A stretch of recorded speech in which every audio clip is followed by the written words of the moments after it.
హల్లెలూయా హల్లెలూయా. యోనా అని ఒక దైవజనుడు ఉన్నారండి. ఆయన యోనాకి దేవుడు ఏం చెప్తారంటే, యోనా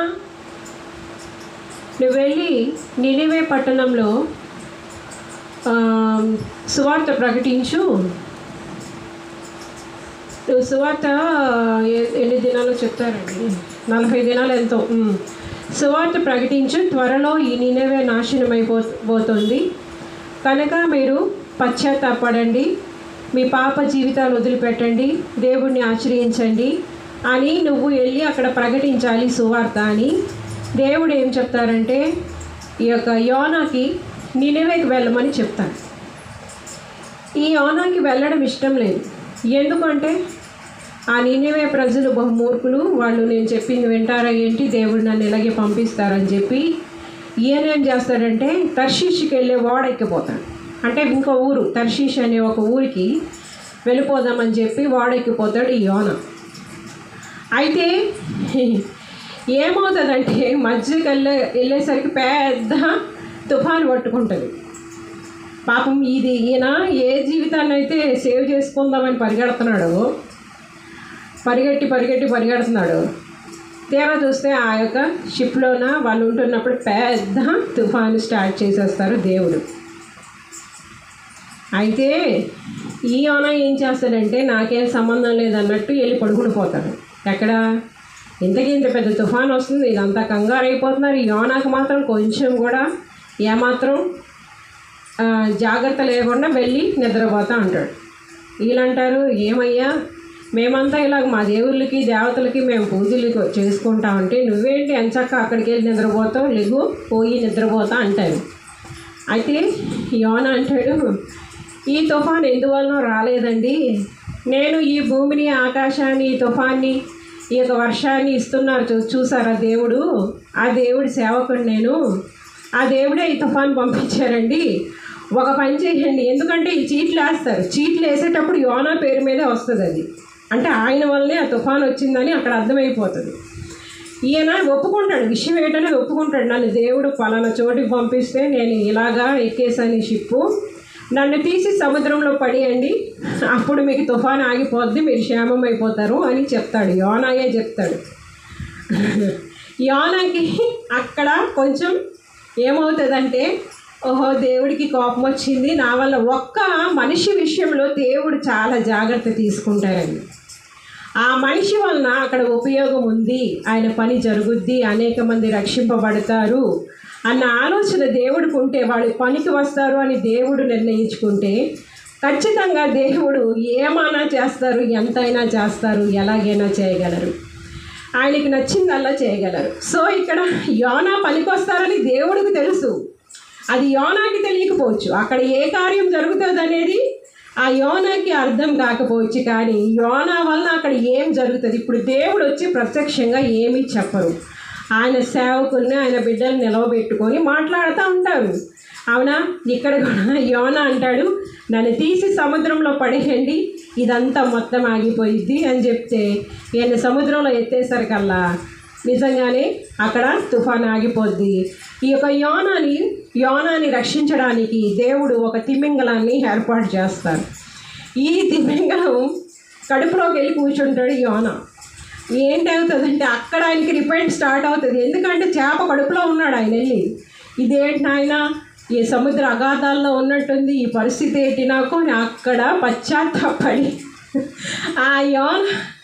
ఆ యొక్క తిమింగలం కడుపులో 3 రోజులు ఉంచుతారు దేవుడు. అంటే ఆ చేప కూడా దేవుడు ఆజ్ఞాపించారు, నువ్వు ఏమీ తినకు, జీర్ణం చేసుకోకు, నువ్వు జీర్ణం చేసావంటే యోనా జీర్ణం అయిపోతాడు నీ కడుపులో, నువ్వు జాగ్రత్తగా భద్రపరచు అని ఆ తిమింగలానికి దేవుడు చెప్తారనమాట. అందుకని ఆ తిమింగలం కడుపులో యోనా ఉన్నప్పుడు పశ్చాత్తాపడి, నాయన నువ్వు ఎక్కడికి వెళ్ళమంటే అక్కడికే వెళ్తాను నాయన అని బుద్ధి తెచ్చుకొని అప్పుడు యోనాని ఆ తిమింగలము నీకు దేవుడు ఆజ్ఞాపిస్తారు యోనాని ఆ యొక్క ఒడ్డు మీద కక్కేమని.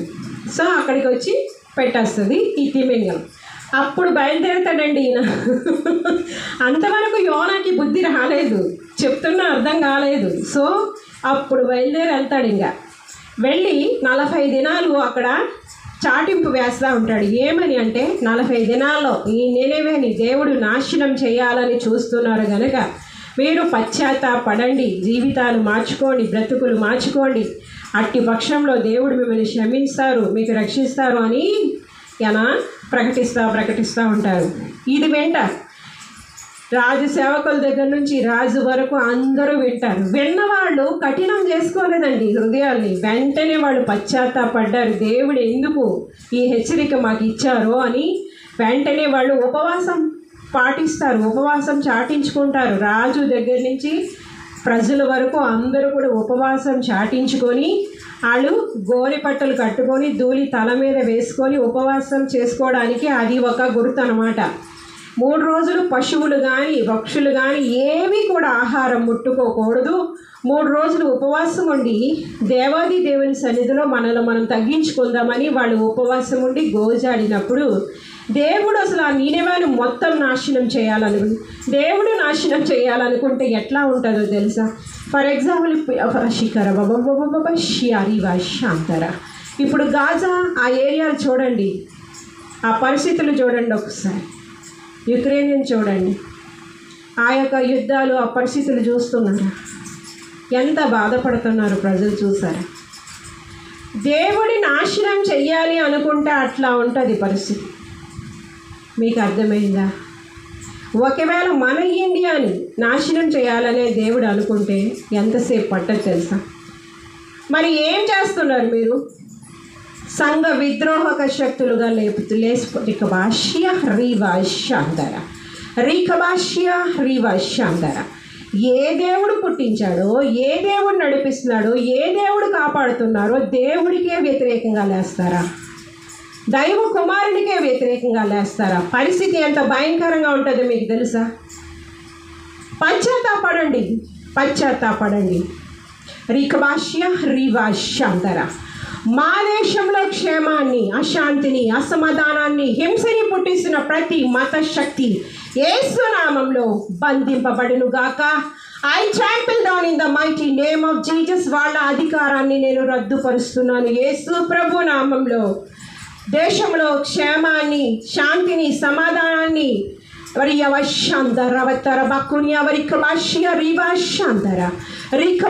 అట్లాంటి అధికారాన్ని యేసు ప్రభు నామంలో నేను రద్దుపరుస్తున్నాను. యేసు ప్రభు శక్తిగల నామంలో నేను రద్దుపరుస్తున్నాను. ఎందుకంటే మిమ్మల్ని పుట్టించారు దేవుడు? అర్థం ఉండొద్దా? దేనికి పుట్టించారు దేవుడు మీకు? ఒకరి చంపేసే, నరికేసే, నాశనం చేసే ఎందుకు పుట్టించారా? పక్క వాళ్ళని ప్రేమించమని పుట్టించారా?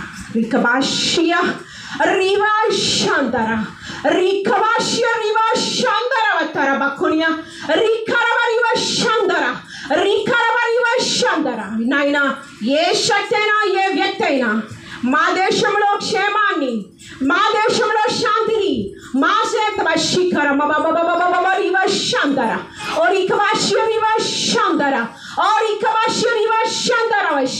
పశ్చాత్తాపడండి, ధూళి వేసుకోండి, గోనె పట్ట కట్టుకోండి.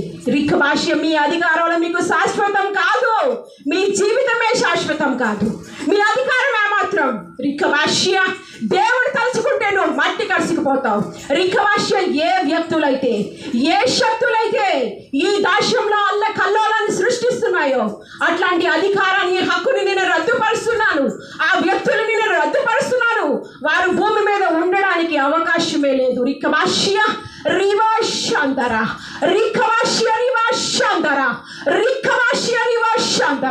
దైవ శక్తికి వ్యతిరేకంగా, దేవుడికి వ్యతిరేకంగా, దేవాది దేవుడికి, ఆయన కుమారుడికి వ్యతిరేకంగా లేస్తున్న ప్రతి దుష్టక్రియ యేసు నామములో నేను బంధిస్తున్నాను. ఓ రిఖభాష్య, ఆ వ్యక్తుల్ని విడిచి పొమ్మని నేను ఆజ్ఞాపిస్తున్నాను. రిఖభాష్య రివాశాంతర, రిఖభాష్య రివాశాంతర, రిఖభాష్య రివాశాంతర వశ్య. హల్లెలూయా. అట్లాంటి వాళ్ళు అధికారాన్ని యేసు ప్రభు నామంలో నేను ఆపు చేస్తున్నాను, రద్దుపరుస్తున్నాను. యేసు శక్తి గల నామంలో రిఖరవరివశాంతర, రిఖరవరివశాంతర, రిఖరవరివశాంతర వశ్య, రిఖరవరివశాంతర వశ్య, రిఖరవరివశాంతర. నీ అగ్ని దిగివచ్చును గాక. ఎక్కడ హింస చెలరేగుతుందో,